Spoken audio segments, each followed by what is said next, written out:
They scraped Rhovia Cale's name from the flame treaty with a dragonbone knife and called it peace. The Red Treaty Hall was full when they did it. Kings did not like empty rooms for theft. Empty rooms made guilt too easy to hear.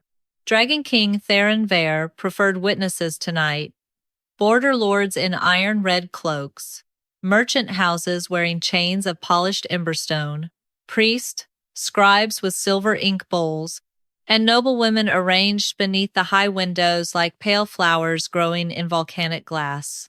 Above them, the vaulted ceiling burned with reflected fire from the treaty table, where a sheet of living flame lay flat across black stone. The peacefire treaty glowed inside that flame. Not parchment, not ink. A vow written in fire, cooled only enough for names to live inside it. Rhovia stood 3 steps behind the treaty table in a plain charcoal gown, her hands folded before her face still enough that the court mistook her restraint for absence. She had dressed herself without jewels. No one had sent ceremonial crimson. No one had asked whether she wished to attend the sealing of the peace she had negotiated. They had only sent a servant to say she was required. Required meant visible, not honored. Treaty Lord Malvec Orn stood beside the fire with the dragon bow knife in his hand, smiling as if the blade had been made for ceremony and not erasure. He was a broad man with silver-threaded hair, a soft political voice, and eyes that never rested where guilt might reflect. The revised treaty now bears the proper names, he announced. Dragon King Theron Veyr, Treaty Lord Malvec Orn, Border Witness Houses, Fire Council Seal. He did not say Rhovia Cale. No one did. Her name had been there once. Small, but there. Not at the top, where kings burned. Not in gold, where lords liked to imagine history began. But in the witness line beneath the exiled clan terms, where the peacefire itself had accepted the woman who had crossed ash fields, stood beneath hostile wings, learned the grief language of banished dragons, and spent 6 months convincing people who hated the capital not to return with fire. Now that line was empty. Worse than empty. Smoothed, as if she had never stood between war and the city's gates. Malvec lowered the knife. A curl of white smoke rose from the place where her name had been scraped away. Rhovia felt it in her ribs. Not pain. Recognition? The peacefire remembered removal, the way skin remembered a scar before rain. Dragon King Theron Veyr watched from the head of the table, tall and severe in black scale armor beneath a mantle of dark crimson. His hair was night black, tied at the nape with a band of red gold. His face held the hard beauty of men born to command rooms before entering them. His eyes, amber and dangerous, remained on the treaty, not on Rhovia. That should not have hurt. It did. Not because she expected gratitude. Rhovia had outgrown the need for public thanks long before the exiled clans trusted her. It hurt because Theron had read the revised treaty at dawn. He had seen the witness line smoothed clean. He had signed the review tablet anyway. He had not scraped her name away himself. That was what made it worse. A king did not need to hold the knife to approve the wound. Malvec turned toward her with gentle cruelty polished into courtesy. Lady Cale, you may step closer. The court should not think we hide those who offered minor assistance. Minor. The word moved through the hall with delicate violence. Rhovia took 1 step forward. Only 1.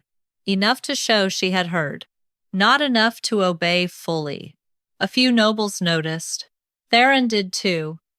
His gaze flicked to her at last, sharp as the edge of a coin. Malvec's smile thinned. Do not look so grave. Tonight ends a war. No, Rhovia said quietly. Tonight edits one. The red treaty hall cooled. A lord near the western pillar gave a disapproving breath. One of the priest scribes stopped stirring silver ink. Malvec's hand tightened on the dragonbone knife. Theron's eyes remained on Rhovia. Explain, he said. One word. Not defense. Not trust. A king asking for a reason after the damage had been made public. Rhovia looked at him. If the treaty is clean majesty, it should survive being named accurately. Malvek laughed softly. There is no insult in accuracy. You carried messages. You arranged meetings. You softened language. But treaties are not made by women who sit at border fires and listen. They are made by those authorized to sign. Rhovia turned toward him. Then why did the exiled clans refuse to enter the hall until I spoke their dead names correctly? The flame on the table rose half an inch. No one else seemed to notice. Rhovia did. She had spent too many nights beside that fire to mistake its moods. Peace fire did not burn like ordinary flame. It leaned toward truth. It thinned around vanity. It went white when consent had been touched without permission. Tonight, it had been red all evening. Now a white thread appeared in its heart. Theron saw it. His expression did not change, but his hand stopped over the royal seal ring. Malvik stepped in smoothly. The exiled clans are emotional people. They liked her manners. That does not make her a treaty architect. Rhovia looked past him toward the treaty table. No, the terms make me that. The white thread inside the flame widened. Malvik's voice sharpened. Enough. The revised treaty has been reviewed and accepted. By whom? By the crown. Rhovia looked at Theron. He did not look away this time. The hall waited. Theron's jaw tightened, not with guilt yet, but with the first discomfort of a man hearing a question he should have asked before the public hour. The seal will decide, he said. Of course. Let fire judge what men had already arranged. Malvek bowed. As it always has. Theron stepped to the treaty table. Every noble lowered their head. The priest scribes lifted the silver ink bowls. The peace fire rose, expecting the royal mark that would close the treaty and make the revised version law. Rhovia did not move. Her hands remained folded, but her palms had begun to sweat, not from fear of exposure. From the old memory of negotiation tents beneath black dragon wings, of exiled mothers asking whether the capital would remember their children as rebels or kin, of trading her own passage rights to keep food roads open, of promising protection in Theron's name before Theron knew how much peace would cost. Theron lifted his seal ring. The Veyr dragon mark glowed red gold against his hand. He pressed it into the peace fire. The hall leaned toward history. The flame went white, not bright, white, cold as bone. Theron's seal mark did not take. It melted. Red gold wax ran down his ring, dripping into the fire like blood refusing a body. A sound moved through the red treaty hall. Not a gasp. A fracture. Theron withdrew his hand slowly. His royal seal ring smoked. The dragon crest had warped across the metal. Malvik stared at it, color draining from his face. The peace fire rose higher, white now from edge to edge. It did not touch the treaty lords. It did not reach for the priest scribes. It bent toward the empty witness line where Rhovia's name had been scraped away. Then the flame spoke in a voice like ash remembering thunder. No seal without the missing negotiator. The first thing Malvik tried to save was not the peace. It was the room. Clear the eastern gallery, he ordered, voice sharp beneath its polish. Too many witnesses crowd the fire. Living flame dislikes breath. No one moved. Not because Treaty Lord Malvek Orn lacked authority. He had spent 20 years making weaker men obey smaller sentences. But the Red Treaty Hall had just watched the Dragon King's royal seal melt in white fire, and terror had made the court hungry for what would happen next. Theron Veyr stood with his smoking hand above the treaty table. The warped seal ring still clung to his finger, red gold dragon crest bent out of shape. He did not flinch from the pain. Kings were trained not to.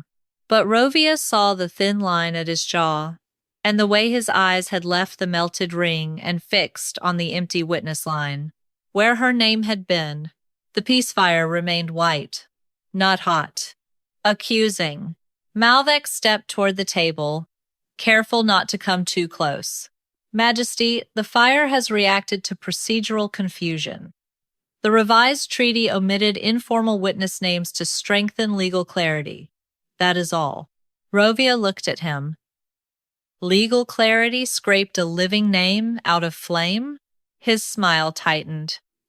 You mistake symbolism for injury. No, she said. I have negotiated with people who still smell their burned homes in their sleep. I know injury when men call it symbolism. The hall turned toward her. Theron did too. Not fully enough. Still like a king expecting the answer to arrange itself for him. Rhovia, he said, and the sound of her name in his mouth after the fire refused him should have felt like recognition. It did not. It felt borrowed. She met his eyes. Do not say it now, because the flame remembered first. Silence moved through the treaty lords. Theron's expression closed, then steadied. He had command enough not to strike back with pride. That was something. Not enough. The peace fire called for the missing negotiator, he said. Was your name part of the original witness line? Malvek exhaled through his nose. Majesty, the term negotiator is ceremonial language. The fire often dramatizes imbalance. Rhovia did not look away from Theron. Yes. The answer was small. The flame rose. Theron's gaze sharpened. Why was it removed? Ask the man holding the knife. Malvek's face chilled. I removed an unauthorized addition. Lady Cale helped prepare the path for formal treaty envoys. No more. Rhovia turned toward the fire. Then let the treaty show what I prepared. Malvek moved quickly.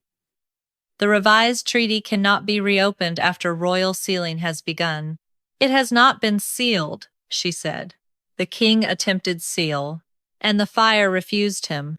A flicker of anger crossed Malvek's face. Not fear yet.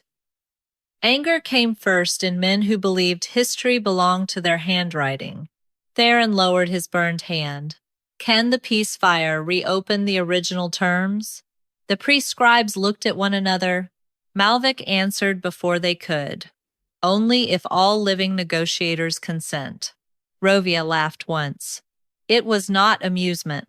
It was the sound of a tired woman hearing a locked door admit it had a key. There, she said. So I was negotiator enough to prevent reopening, but not enough to remain named. One of the prescribes lowered his silver bowl. Theron saw it. Good. Let him see the small betrayals first. Great betrayals were built from quiet people deciding not to interrupt. He looked at Malvek. Who authorized the revision? Malvek bowed. The Fire Council, under emergency consolidation. The exiled clans were not present. Their absence required internal verification. Rhovia felt the old cold enter her stomach. The exiled clans were not invited, she said. Malvek's eyes warned her. She kept speaking. They were promised protection before seal. That was the only reason they withdrew their wing armies from the eastern ash fields. Theron turned fully toward her now. At last. What protection? Rhovia stared at him. Not in disbelief. Worse, in confirmation. You signed the revised treaty without reading the exiled protection clause. A deep quiet filled the hall. Theron's face did not change. That was his discipline. But the fire reflected in his eyes, and for the first time, he looked less like a king denied obedience, and more like a man watching the ground open beneath a throne he had trusted. Malvek stepped in. The clause was redundant. The crown protects all lawful subjects. The exiled clans are not lawful subjects under the revised wording, Rhovia said. That was the point of the original clause. Malvek's voice hardened. They burned border towns. After border lords sold their fire rights and left them with no winter flame, the peace fire snapped. White sparks flew upward. Every priest scribe stepped back. Theron looked at the flame. Show the claws. The fire did not move. Malvec's shoulders eased. Rhovia knew why. Peacefire did not answer command alone. That had been the first lesson the exiled clans taught her. It could be fed by royal blood, shaped by prescript, and housed in treaty stone. But it opened only to spoken consent from those who had carried the burden of peace. Theron looked at her. Speak the clause. There it was. Not a request. A command wearing urgency. Rhovia's hands folded tighter before her. No. The word struck harder than flame. Theron's gaze narrowed. If the clause keeps the peace, speak it. Do you want peace? She asked. Or only my silence arranged into useful words? The hall went colder. Malvec smiled slightly, as if she had finally given him a weapon. Majesty, you see the difficulty. She attaches personal injury to state necessity. Rhovia turned toward him. State necessity did not sleep in an ash trench, while exiled children counted how many capital soldiers had burned their fathers. No one spoke. She looked back at Theron. I will not speak so the treaty can use me and erase me again. Theron's burned hand closed slowly. For one breath, she thought he might order her. A month ago, perhaps he would have. Tonight, his melted seal smoked between them. What do you require? He asked. Not soft, not humble, but no longer pretending the crown already owned her answer. Rhovia looked at the white peace fire, the original treaty table. Malvec's face changed. Only slightly. Enough. Theron saw it. Bring it. Malvec stepped forward. Majesty, the original table was archived after revision. Then unarchive it. The hall is full. The exiled terms are politically delicate. Theron's voice lowered. Peace is delicate. Deceit is not. Servants moved. No one needed more permission. From beneath the red stone floor, chains began to turn. A second slab rose beside the treaty table, older, darker, scarred by claw marks and ash. The original treaty surface emerged under a veil of dormant flame. Rhovia's breath caught before she could hide it. She remembered that table. Remembered standing beside it with soot in her hair, one wrist bandaged, and 3 exiled clan mothers refusing to sit until she spoke the names of their dead without mistake. The old flame recognized her. A thin white line woke across the surface and moved, not toward Theron, toward Rhovia's hands. Malvec whispered, Impossible. The old peace fire answered him, not with voice, with memory. Across the original treaty table, one erased clause burned back into sight. Exiled clan sanctuaries guaranteed before royal seal.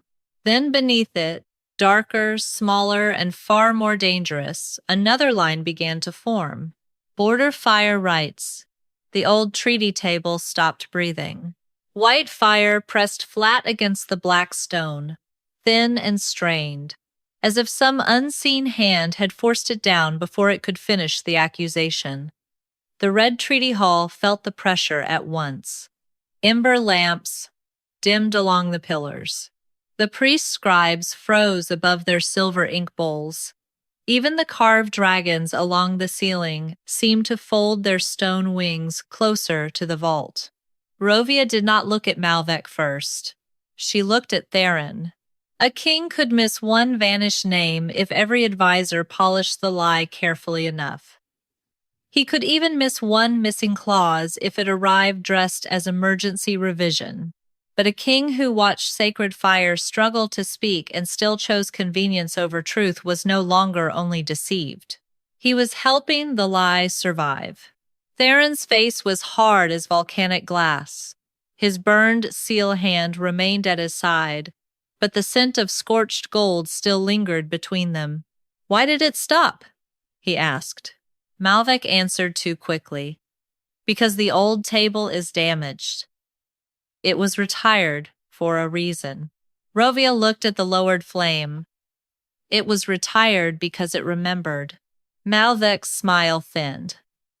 Lady Cale confuses emotion with record. Emotion kept your border villages from becoming ash. The flame lifted, only slightly, enough to show it had hurt her. Theron saw it. His gaze moved from the fire to Rhovia, then to the priest scribes, who were suddenly too interested in their untouched tablets. "What does the old record require?" he asked. One priest scribe swallowed.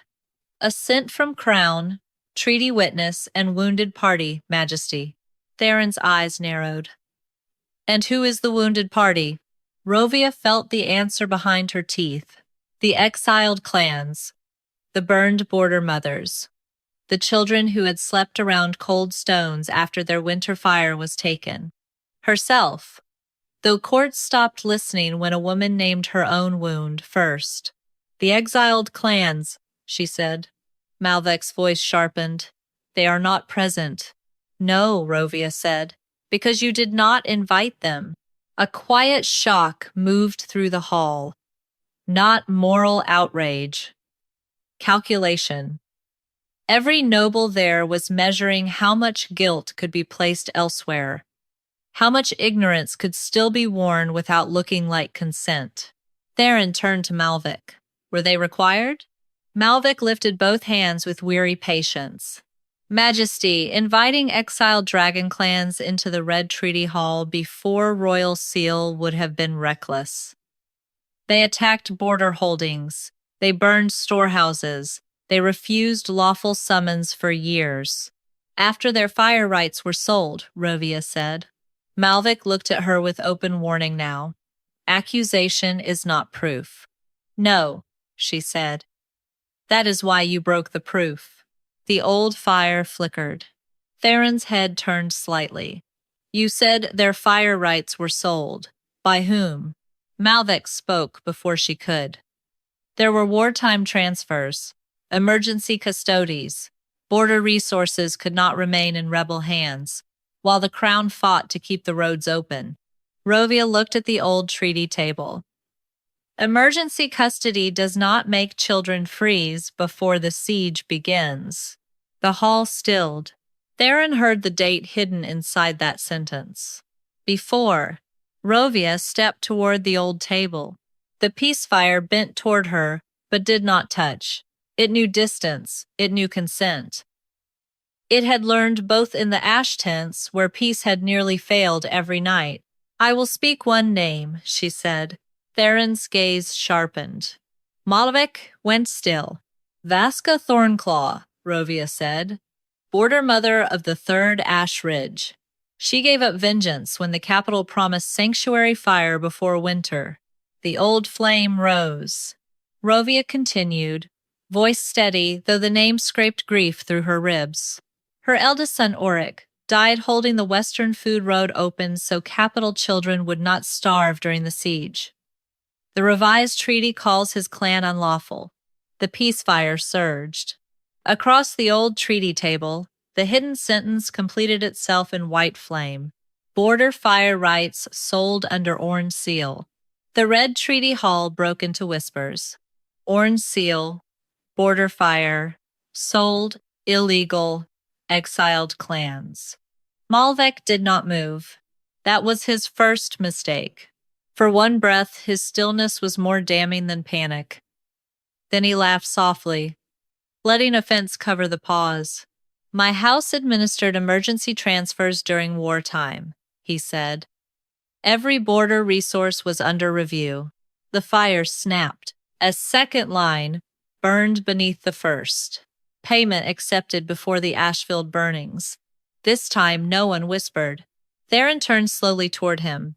"Before?" Malvik's face hardened. "The date marks preliminary negotiation, not transfer." Rhovia looked at the fire. "Show the buyer." Malvik stepped toward her. Do not. The word came out wrong. Not noble, not polished. A command from a man whose hidden door had opened too quickly. Theron moved before Rhovia answered. He placed himself between Malvec and the table, not touching her, not claiming protection he had not earned, but blocking the treaty lord's path. Malvec stopped. Rhovia noticed. So did the hall. Theron did not look back at her. Speak only if you choose. Choice sounded strange after years of being useful. Rhovia looked at his back, at the dark scale armor, at the king who had signed the revised treaty without asking where her name had gone. One better sentence did not undo that, but it did stand between her and Malvec.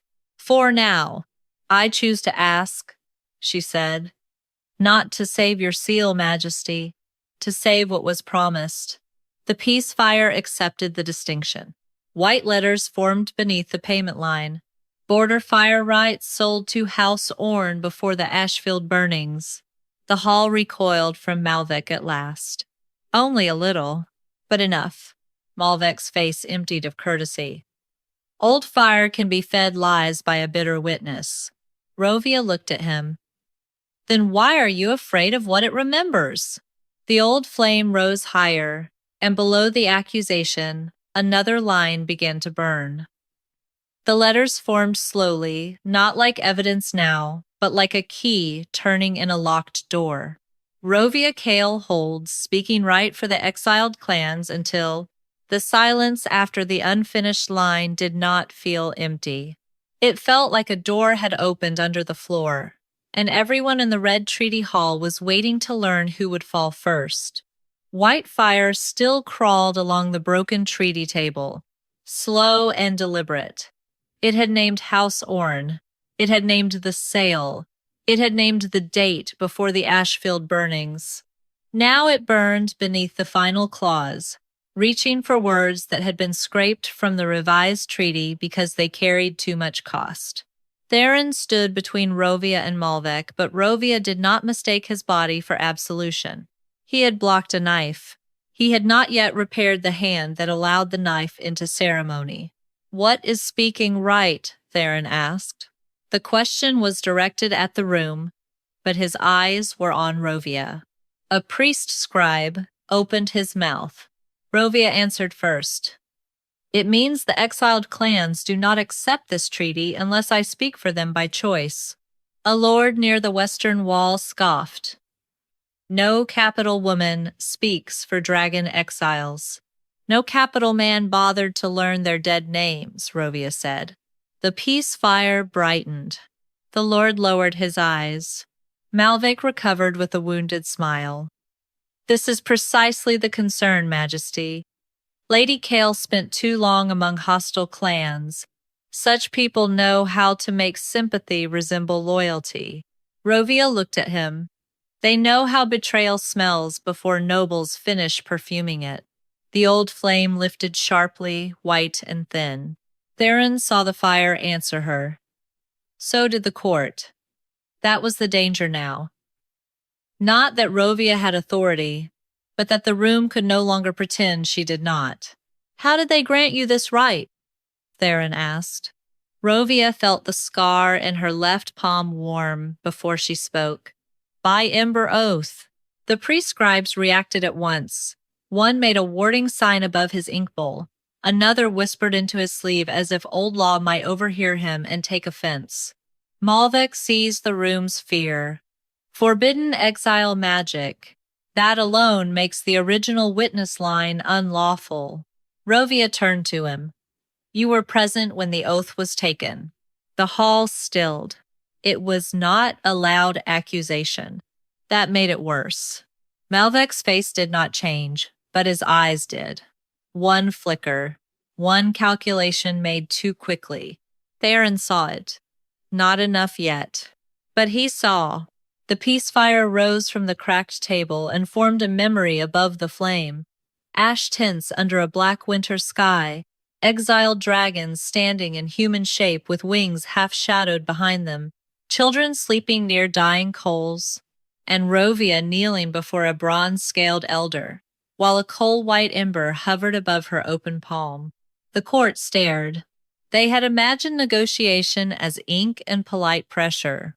They had not imagined frost in her hair, soot on her sleeves, or exiled mothers watching to see whether a capital woman would flinch when asked to carry consequence. Theron's voice lowered. "What did you give them?" Rhovia looked at him. There were gentler answers. Political answers. Diplomatic answers. She chose the one that would not let the room hide. My safe conduct. The words struck the hall more deeply than any flame.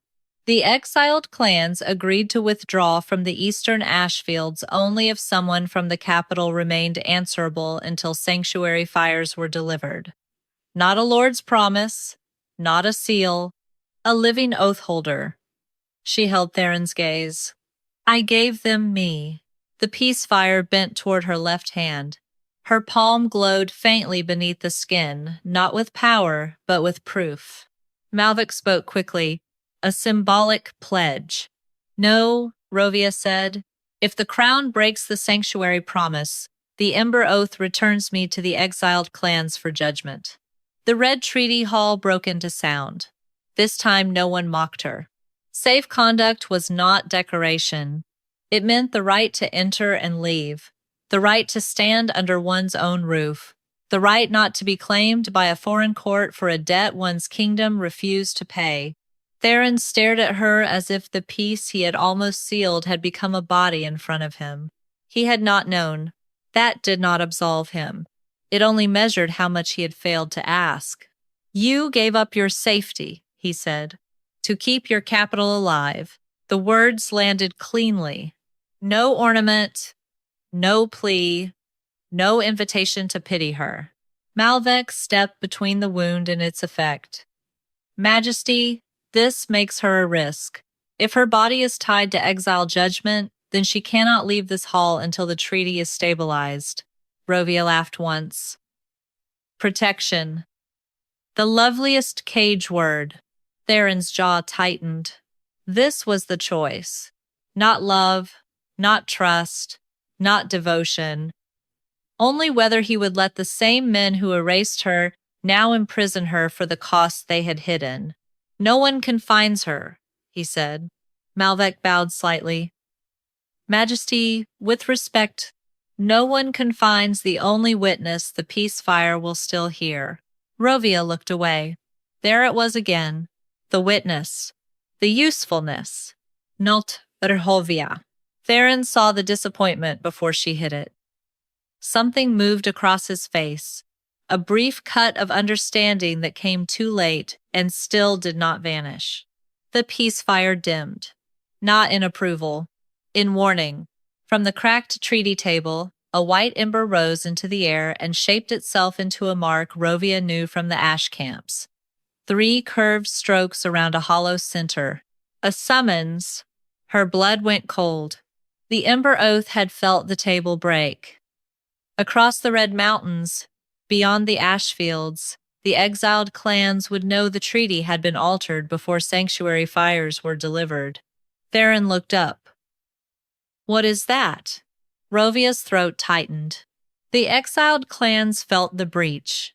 Above the Red Treaty Hall, the moon disappeared behind something vast. Then the windows darkened under wings. The guards reached the treaty doors too late. The summons ember had already done what no royal messenger could do quickly enough. It had crossed the ash fields without horse, horn, or road, carrying one message through old oath fire. The treaty had been breached before the promised fires were delivered. The Red Treaty Hall braced itself as if walls could choose loyalty. Theron did not order arrows. That was the first correct thing he did quickly. Open the outer doors, he said. Malvik turned sharply. Majesty, they are exiles. They landed before striking, Theron answered. That means they came under treaty. The captain of the guard hesitated only once, then signaled. The great outer doors unlocked with a groan that rolled through the hall like stone remembering war. Cold ash wind entered first, carrying soot, snow mineral, and the distant heat of living dragon bodies. Beyond the threshold stood 6 exiled dragon elders in human form. Their shadows were too large for their bodies. Behind them, darker shapes waited on the treaty terrace. Folded wings, ember throats, claws against red stone, eyes bright under the moonless sky. They had come armed because betrayed people did not enter the betrayer's house empty-handed. But they had not crossed the threshold. At their center stood Vaska Thornclaw, the scarred border mother whose dead son Rhovia had named before the peace fire. Old burns webbed her throat in silver lines. Her black hair was braided with bone beads, each bead carved for a dead of the ash ridges. She looked only at Rhovia, not at Theron, not at Malvik. Rhovia, peace holds? Vaska asked in the exile tongue. The court did not understand. The broken treaty table did. White fire stirred behind Rhovia, listening. Rhovia stepped forward before anyone could translate her into something useful. Peace holds if promise holds. Vaska's scarred mouth tightened. The table broke. Yes, the sanctuary fires were not delivered. No, the capital erased you. That hurt more than accusation. Because Vaska said it like grief. Rhovia lifted her chin. They tried. A murmur moved through the hall behind her. Several nobles looked away, as if the sentence had touched their own hands. Malvik's voice cut through the ash wind. Majesty, she is communicating beyond court record. Theron did not look away from the threshold. Then record it. The priest scribes froze. Every word, he said. Silver ink bowls lifted again, trembling. Rhovia hated that she noticed the change. Theron was learning in public. Late, but learning. Vaska's eyes moved to him then. Dragon King. Theron stepped beside Rhovia. Not in front of her. That mattered. Elder Thornclaw, he said. His pronunciation was imperfect, rough around the exile consonants, but he attempted the name instead of shortening it into something the capital could own. Vaska heard that too. You sealed the revised lie? She asked. Theron's burned hand flexed once at his side. I attempted to. Rhovia translated without softening it. She asks whether you sealed the revised lie. He says he attempted to. The court stirred at her bluntness. Theron accepted it. Malvik stepped forward. We will not allow rebel clans to interrogate the crown from a royal threshold. Vaska looked at him. One word left her mouth in the capital tongue. Cellar. The peace fire leapt white. The dragons behind her stirred. Their wings did not open, but the sound of scales shifting against stone made the royal guards tighten their grips. Rhovia raised one hand. Not high, only enough. Peace holds. The threshold steadied. The dragons stilled. Theron looked at her then as if the last 6 months had finally taken shape before him. Not a messenger, not an assistant, not a woman who softened language and carried letters. A single voice standing between insult and fire. Malvik saw that look and hated it. Majesty, he said, you are witnessing divided allegiance. She raises a hand and exiles obey. How long before she speaks against you? Rhovia turned slowly. That is why you erased me. Not because I had no authority, because I had some you could not buy. The peace fire cracked sharply across the old table.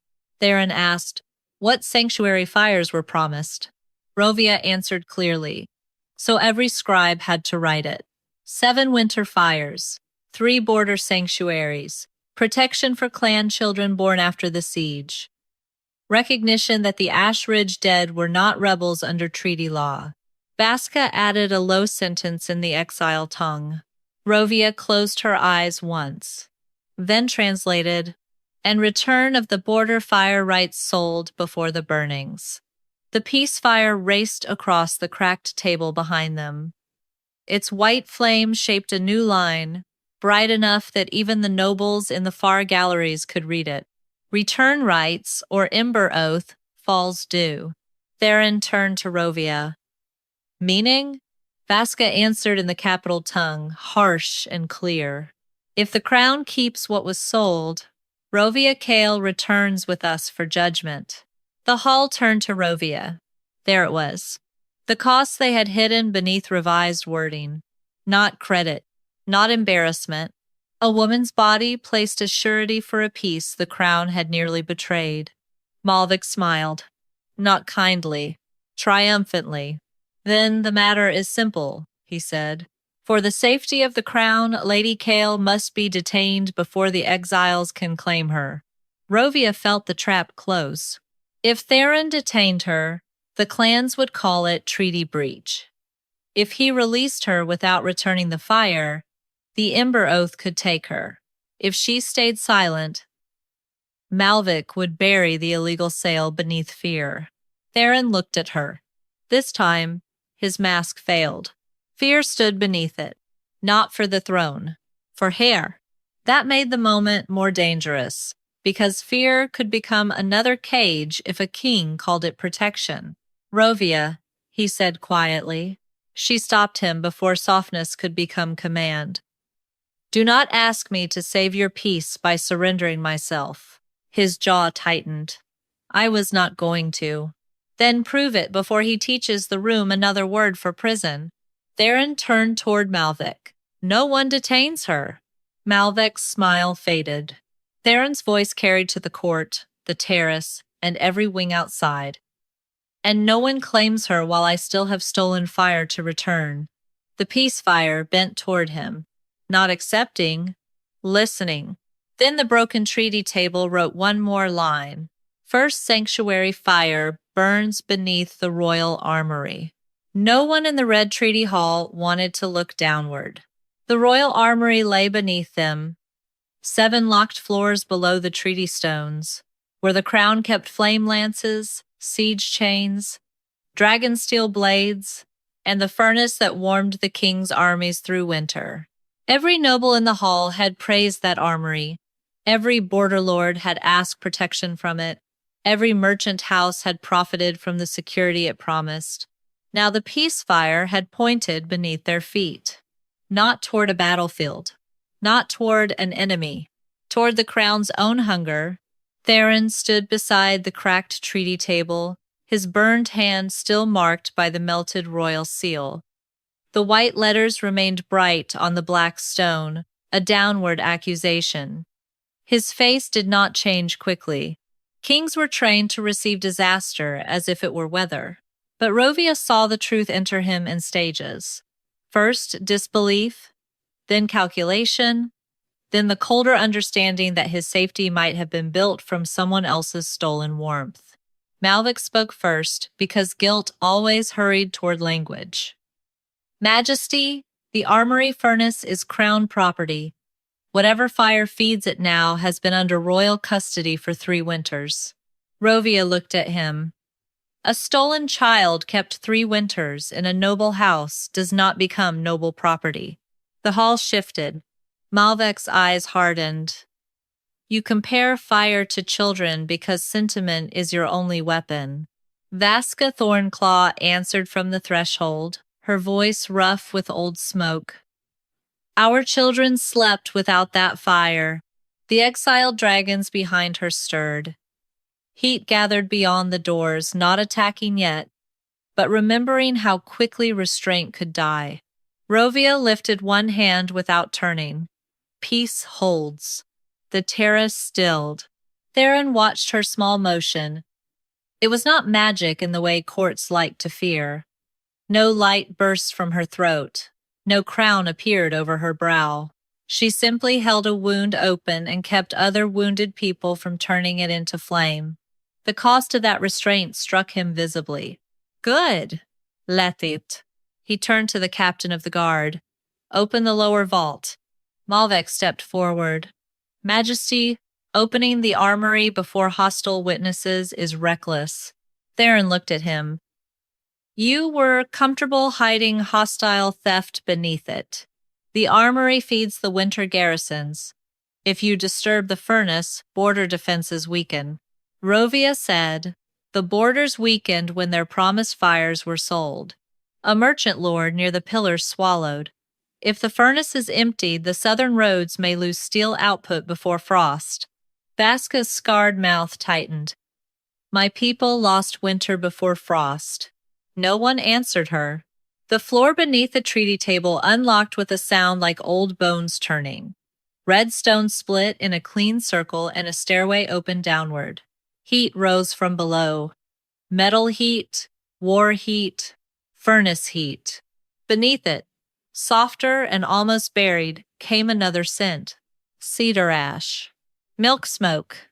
Winter herbs burned in family bowls. Rhovia closed her eyes for one breath. Sanctuary flame. Not forge fire, not crown fire, not armory property. A hearth meant for children's rooms and clan halls, buried alive beneath weapons. Vaska smelled it too.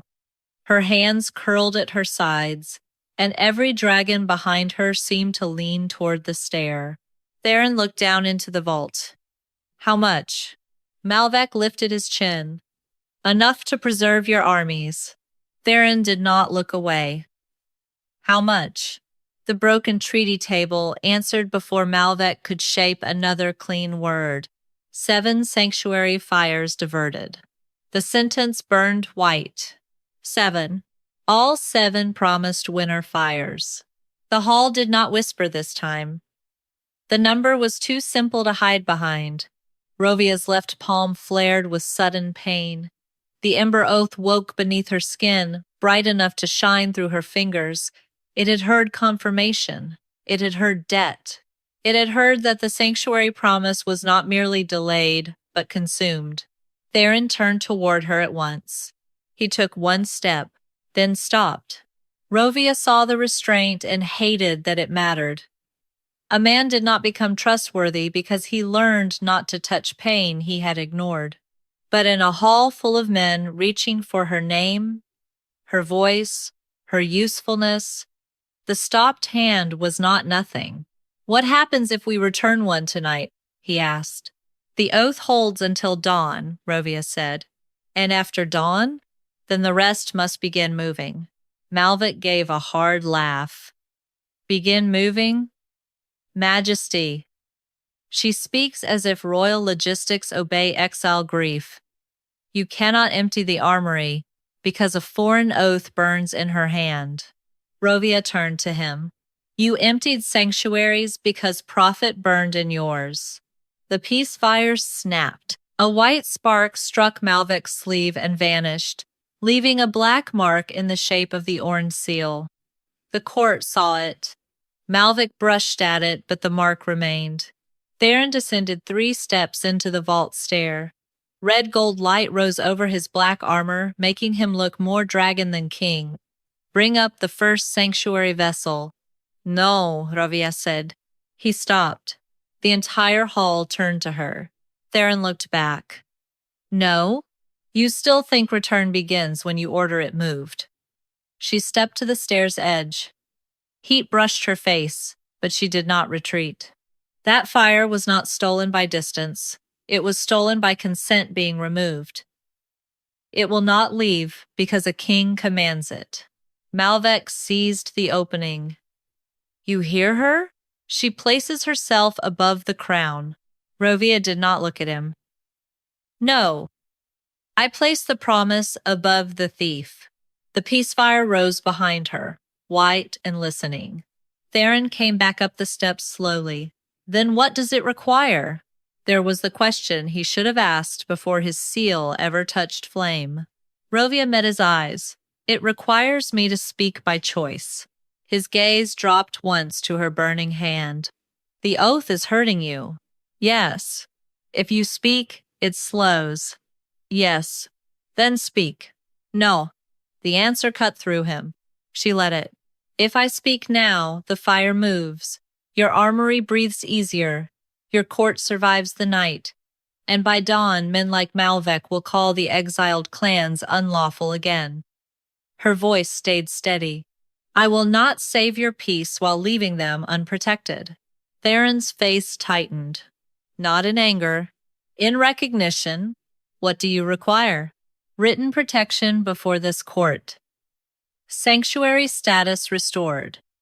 Ash Ridge dead removed from rebel rolls. Children born after the siege named under crown shelter. Border fire rights returned from House Orne custody. Vasca stared at her from the threshold. Theron looked toward the priest scribes. Write it. Malvic's voice went cold. Majesty, you cannot let an oath-bound woman dictate treaty law. Theron did not turn. She is not dictating. She is refusing to be used. The old treaty table burned brighter. A new line formed across the white flame. The armory fire will not leave unless Rhovia Cale speaks by choice. Silver quills began moving before the court remembered how to breathe. The priest scribes wrote fast, heads bent low over their tablets, as if speed could protect them from what they had failed to record earlier. Sanctuary status restored. Ash Ridge dead removed from rebel rolls. Children born after the siege named under crown shelter. Border fire rights returned from House Orne custody. Each phrase entered the record in silver ink, and each phrase made the peace fire burn a little wider above the cracked treaty table. Rhovia stood at the edge of the opened armory stair with her left hand closed at her side. The ember oath burned beneath her skin. It had reached her wrist now, a white line of debt threading upward from the crescent scar in her palm. Pain moved with each heartbeat. She did not let the court see more than the tightening of her fingers. Theron saw. Of course he saw now. Men often became observant after the wound had already become useful. He looked from her hand to the scribes. Will this hold the oath? Rhovia's answer was flat. Writing is not return. The protections are being entered, and the fire is still beneath your armory. A sharp sound escaped one of the merchant lords. Majesty, even beginning removal tonight will disrupt half the winter furnace lines. Vasca Thornclaw answered from the threshold, her scarred voice low. Our children disrupted nothing when they froze. No one dared reply. Malvec stood near the treaty table, one sleeve marked with the blackened orange seal left by the peace fire's spark. He had stopped trying to appear wounded.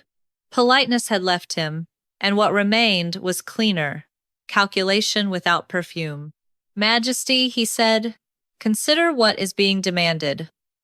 Written protection, return of crown, held fire, recognition of rebel dead, all under pressure from exiled wings at your door, and a woman carrying foreign oath fire in her blood. Rhovia looked at him. There it is again. Theron did not turn. What? The old trick? Make the promise look like threat, so theft can look like defense.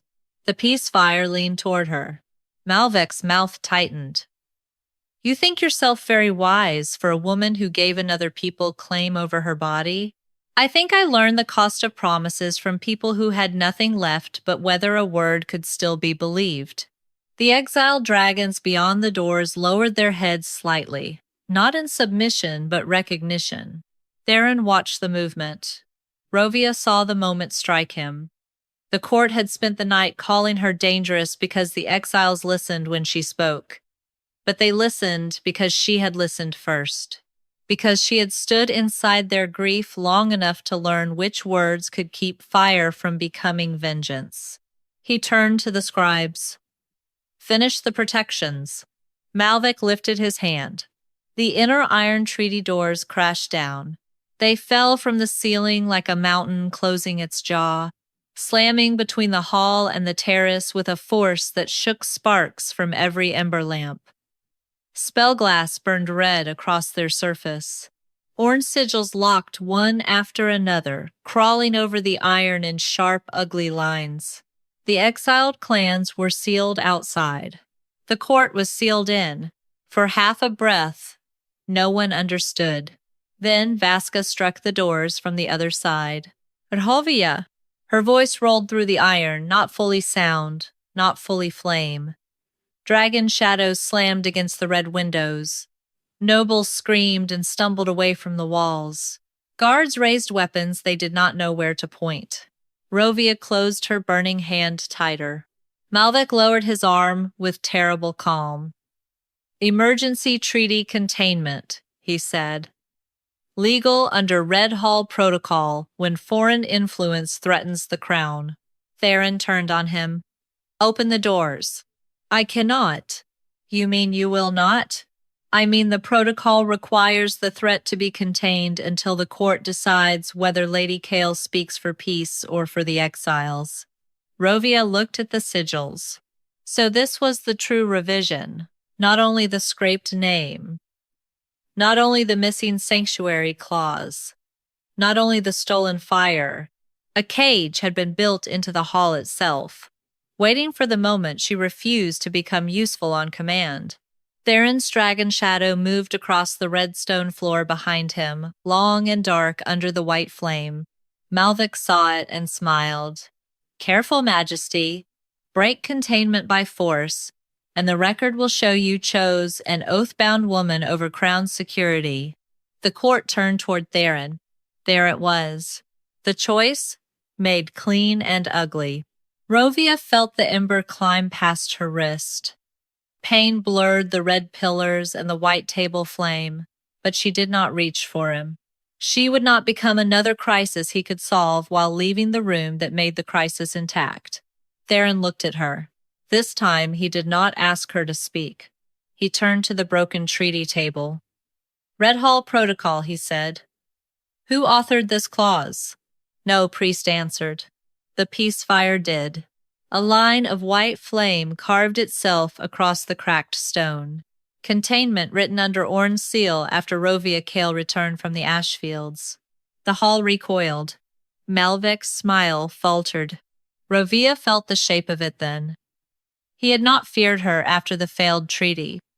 He had feared her before. Before the sealing. Before the ceremony. Before the court gathered to witness a cleaned version of peace. He had known she might refuse. Theron's voice went cold. You built a prison for her before tonight. Malvik lifted his chin. I built protection for the crown. No, Rhovia said.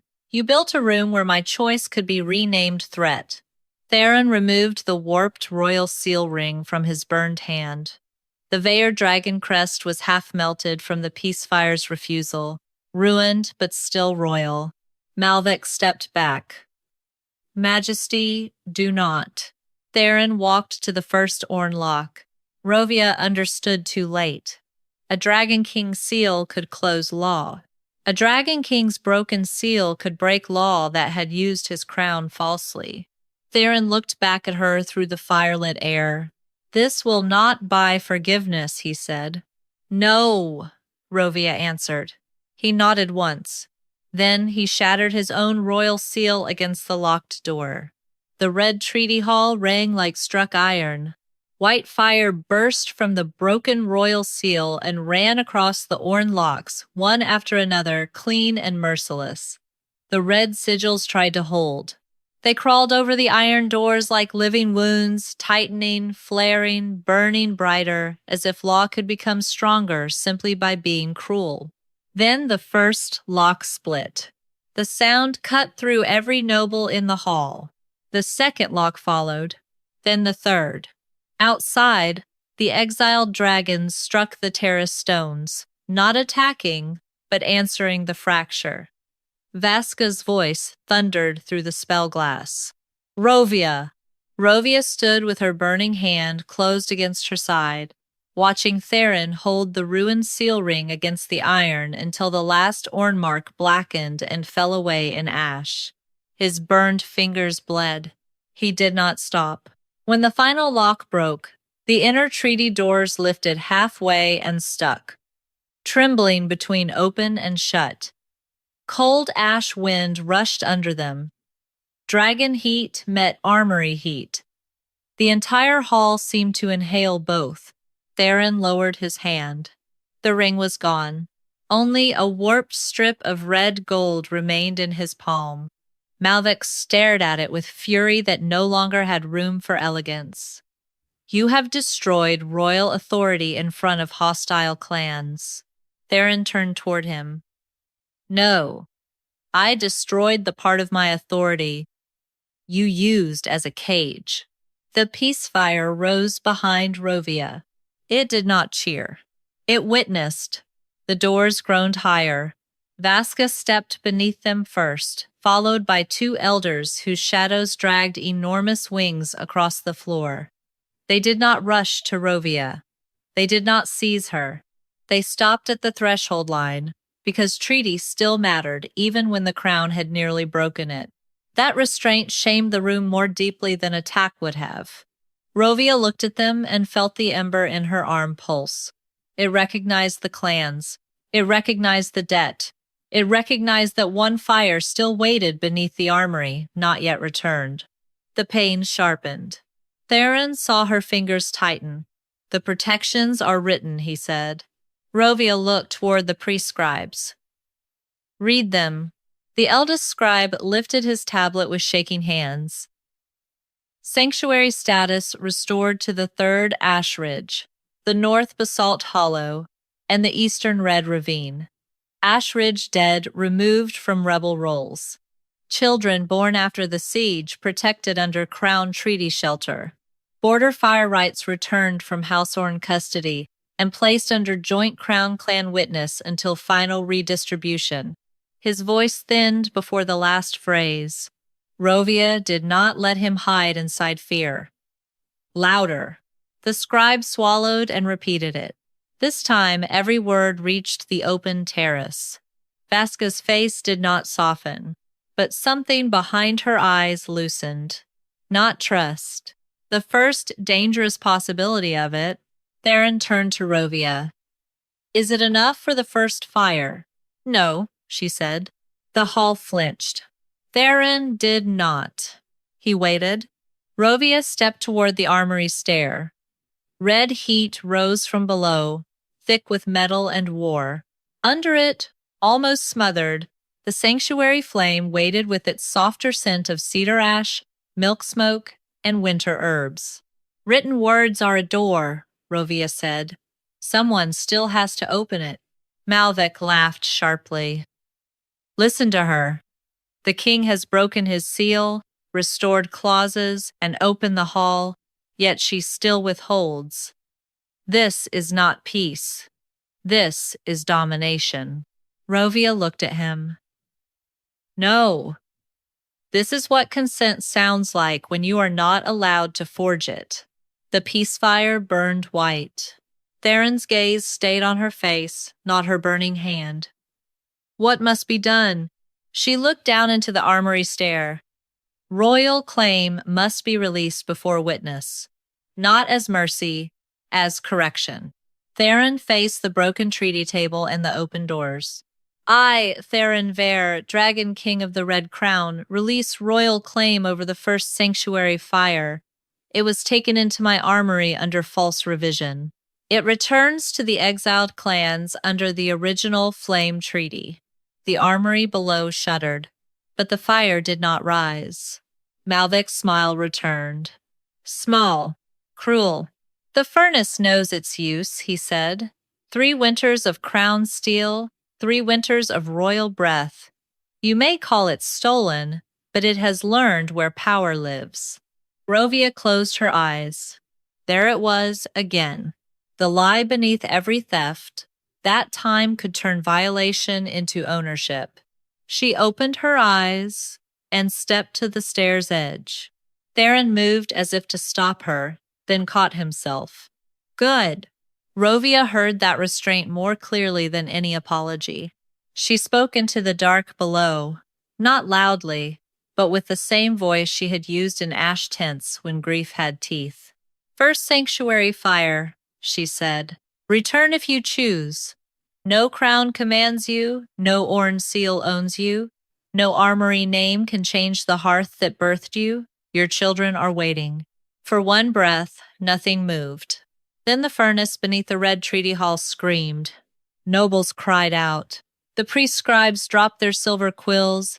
Red heat burst up the stair, and from within it rose a white flame curled inside a black iron vessel shaped like a dragon child's cradle bowl. Vasca made a sound that was not language. The sanctuary fire hovered between Rhovia and Theron. It was small. That was what broke the hall. All this theft, all this revised law, all this sealed iron and melted royal mark, for a flame small enough to warm one child's room. Rhovia lifted her burned hand. The fire drifted toward her, then past her, not because she pushed it, because she had opened the road. It crossed the threshold and settled into Vasca's scarred hands. The old border mother closed her fingers around it as if holding a breath returned from the dead. Outside, every exiled dragon lowered its head. The ember in Rhovia's arm dimmed to her wrist. Not gone. One fire returned. 6 remained. The peace fire wrote across the broken treaty table. First sanctuary fire returns by Rhovia Cale's free speech. Then beneath it, another line began to burn. 6 sanctuary fires remain in private hands. The first return flame changed the hall more deeply than accusation had. Accusation could be denied. Records could be called damaged. Witnesses could be named emotional, foreign, contaminated, inconvenient. But a stolen sanctuary fire had just risen from beneath the royal armory and crossed the threshold into Vasca Thornyclaw's scarred hands. No one could call that symbolism. The exiled dragons outside lowered their heads, and the gesture moved through the red treaty hall like judgment. They did not kneel to the crown. They bowed to a promise, finally taking breath. Rhovia felt the ember oath dim at her wrist. Only her wrist. The rest of her hand still burned. 6 fires remained, and the oath knew the difference between beginning and completion. Theron saw her open and close her fingers once. He did not ask if she was in pain. The answer was already standing in front of him, white under her skin. Instead, he turned to the court. Every private house holding sanctuary fire will surrender it tonight. The words were clear. Too clear for the nobles to pretend they did not apply. A merchant matron near the south pillar lowered her eyes. A border lord touched the emberstone chain at his throat. 2 members of the fire council exchanged a glance so quick it might have escaped a calmer room. The peace fire noticed. It always noticed what shame tried to make small. White flame ran across the broken treaty table and rose in 6 narrow columns. Each column shaped itself into a mark: a hawk talon, a red anvil, a crescent gate, a river crown, a split tower, and a black wheat sheaf. 6 firehouses. 6 stolen hearths. Malbec stepped back. Private marks prove nothing. During wartime, resources moved through many hands. Rhovia looked at the 6 flames. Then let each hand return what it only carried. No one moved. That silence damned more than confession. Theron's dragon shadow stretched along the red floor, dark wings opening behind his human form. He did not raise his voice. He did not need to. Surrender the vessels.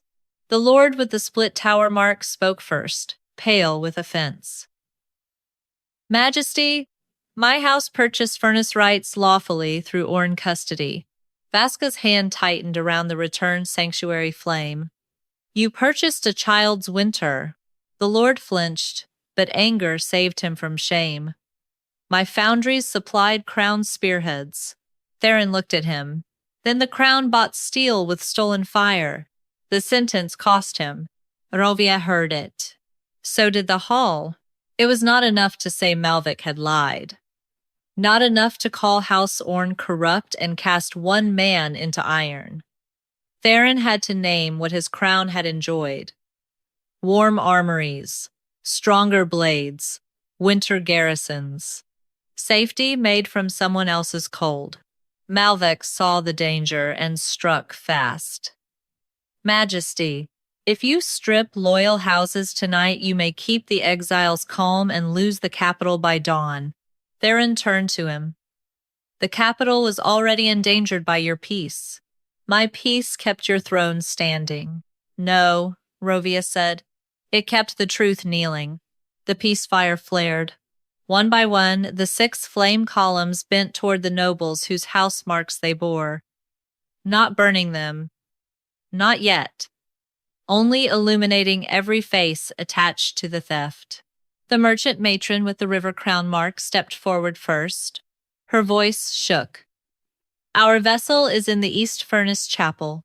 Theron looked to the guard captain. Send escort. Rhovia interrupted. No soldiers alone. The captain stiffened. Rhovia did not look at him. Sanctuary fire was already taken by armed authority once. Theron absorbed the correction. Then each escort will include 1 priest, scribe, 1 crown guard, and 1 exile witness. Vasca gave a short nod. The next house yielded. Then the next. The red anvil, the crescent gate, the black wheat sheaf. Each admission entered the silver tablets. Each named location made the ember in Rhovia's hand ease a fraction, though pain still threaded through her bones.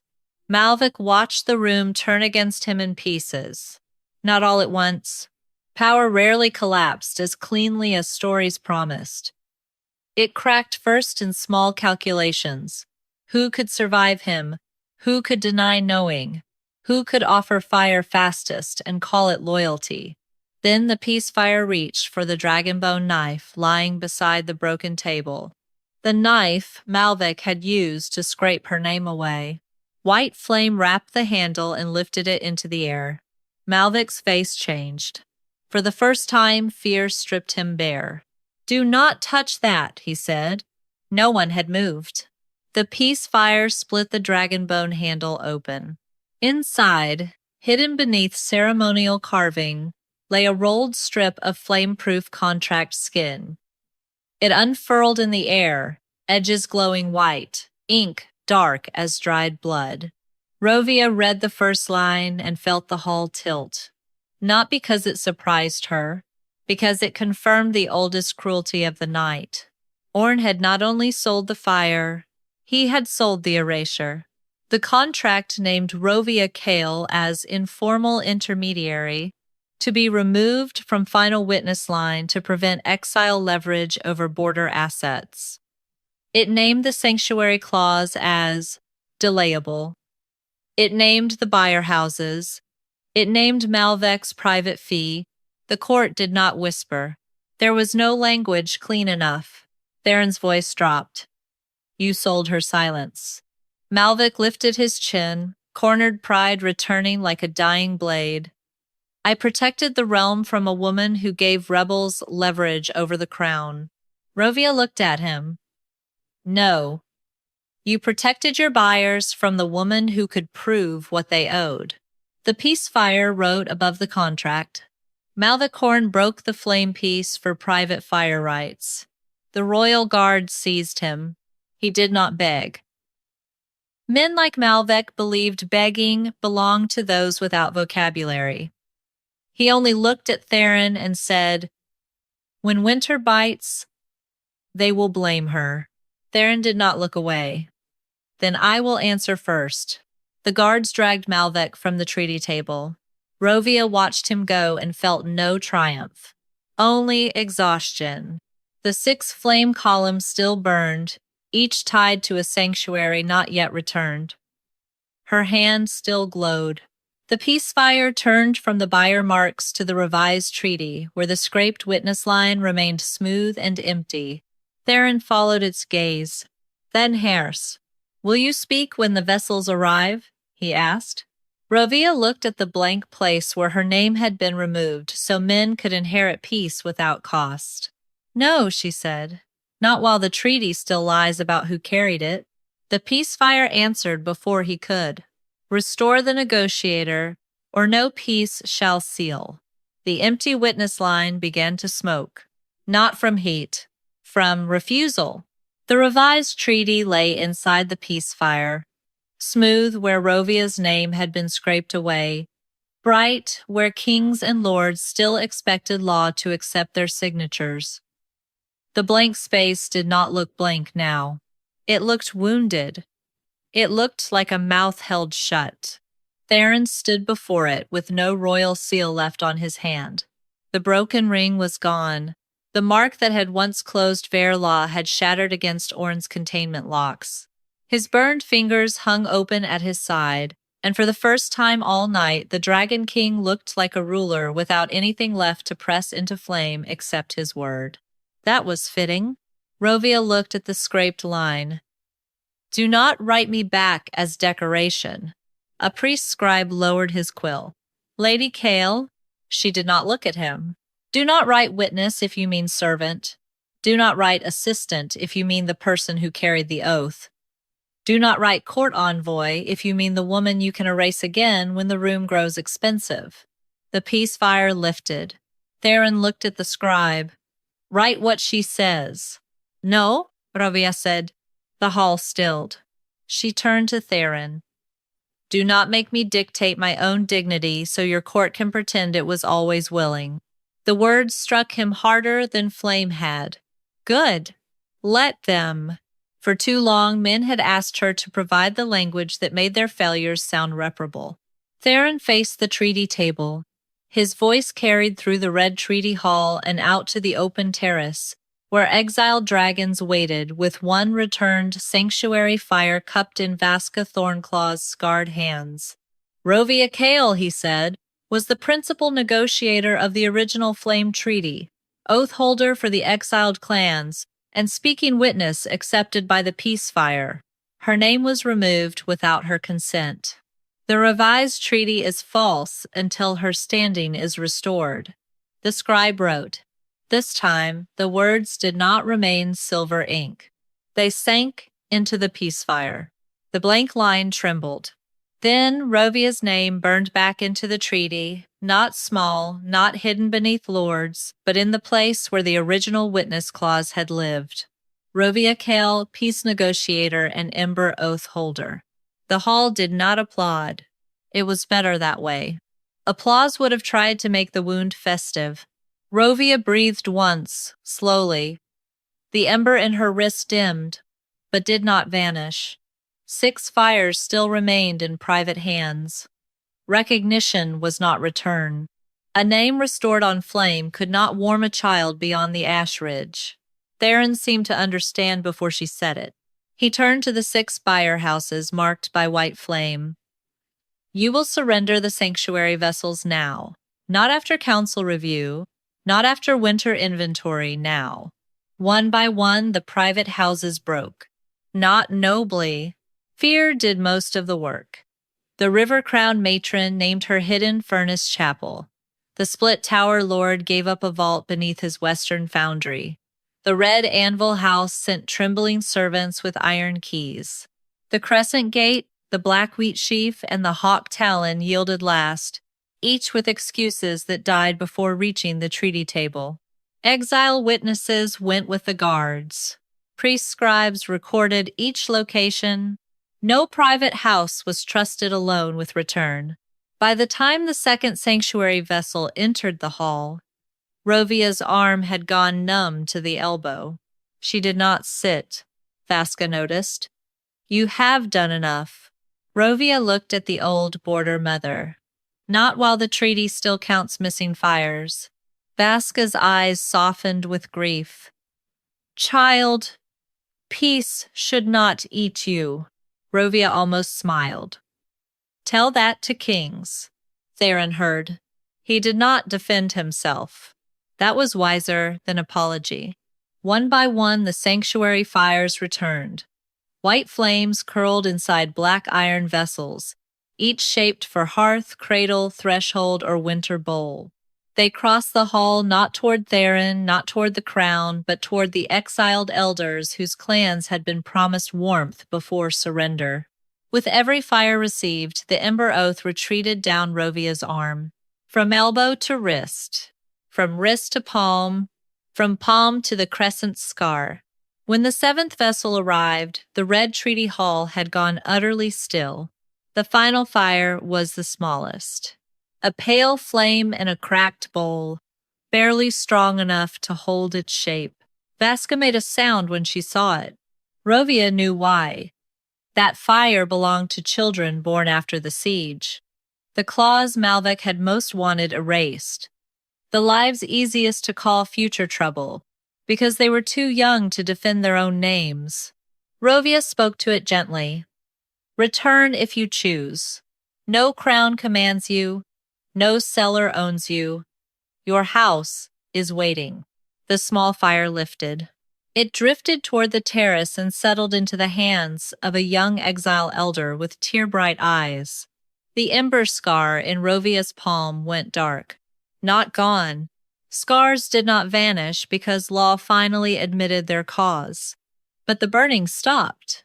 Rhovia swayed once. Theron moved, then stopped himself. He looked at her hand, then her face.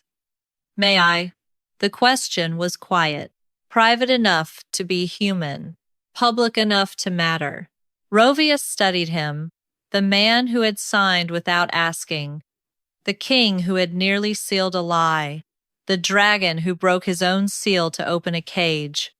None of those erased the others. No, she said. Pain crossed his face.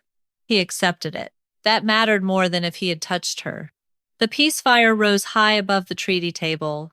The restored clauses, return fires, exile protections, and Rhovia's name burned together in white flame. Theron stood before it with his wounded hand open. I cannot seal this alone, he said. Rhovia looked at him. No. He turned to Vasca. Nor should I. The old border mother stepped to the threshold line. Rhovia stood beside the treaty table. Theron stood opposite them, not above, not between. The peace fire lowered itself, not to his seal, to their voices. Vasca spoke first.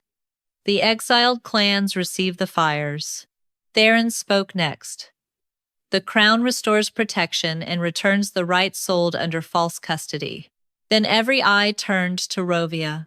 She felt the weight of the hall, the terrace, the dead, the children, the name restored in flame. She did not speak quickly. Choice deserved time. At last, she said, Peace holds because promise is returned. I speak by choice.